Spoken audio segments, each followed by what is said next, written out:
The fluorescent lights of Omnicorp hummed, a monotonous soundtrack to Alara's mundane existence. She was a cog in the vast machinery of the tech company, a bottom-rung office assistant drowning in paperwork and lukewarm coffee. In the sprawling campus of Silicon Valley, where fortunes were rumored to be made overnight, Alara felt invisible, a whisper lost in the roar of ambition. Even her own family doubted her.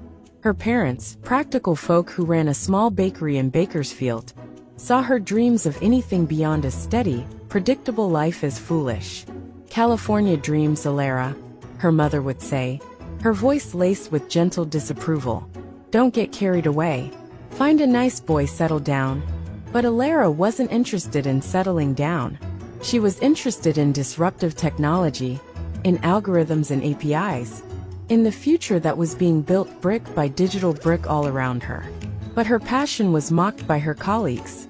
They were jaded, entrenched in their positions, content to ride the wave of Omnicorp's success without ever truly contributing to it.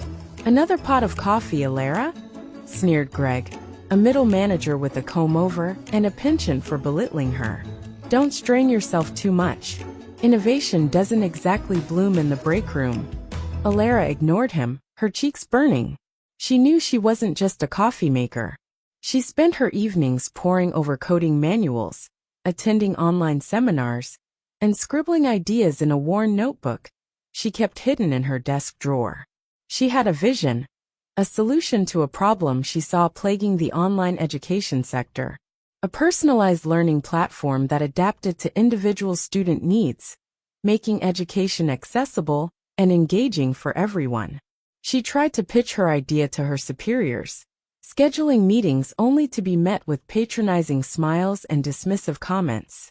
"That's a very interesting concept, Alara," Mr. Henderson, the head of her department, had said, barely stifling a yawn. "But Omnicorp is focused on established markets. We're not exactly in the business of educational reform." Disheartened but not defeated, Alara decided to take matters into her own hands.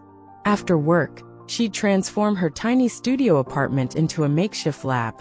She coded, debugged, and refined her platform, fueled by ramen noodles and unwavering determination.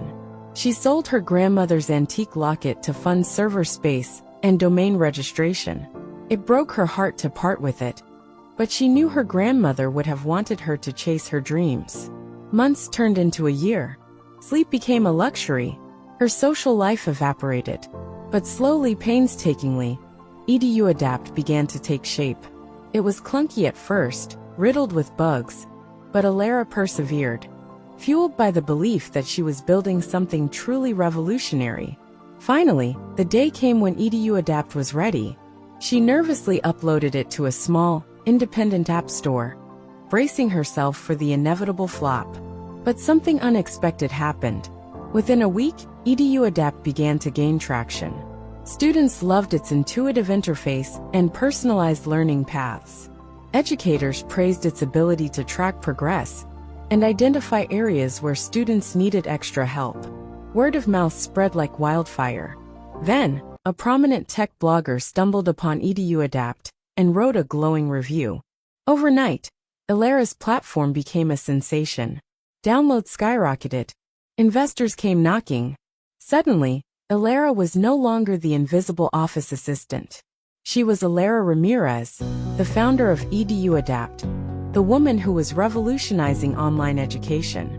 She secured funding, hired a team, and moved her operation from her tiny apartment to a sleek office in downtown San Francisco.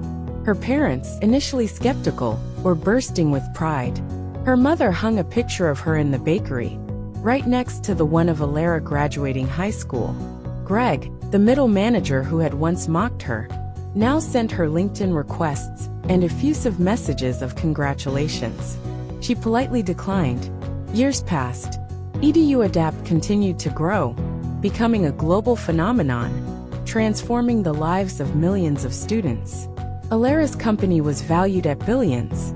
She was invited to speak at conferences, interviewed by magazines, and recognized as one of the most influential people in tech.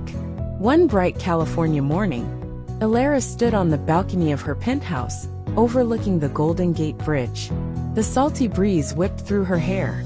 She thought of the countless nights she spent coding in her tiny apartment, the sacrifices she made, the doubts she overcame. She had proven everyone wrong. Not just her colleagues, not just her family, but also the nagging voice of self-doubt that had whispered in her ear for so long. She, Alara Ramirez, the girl who started as an office worker whom everyone doubted, was now a billionaire.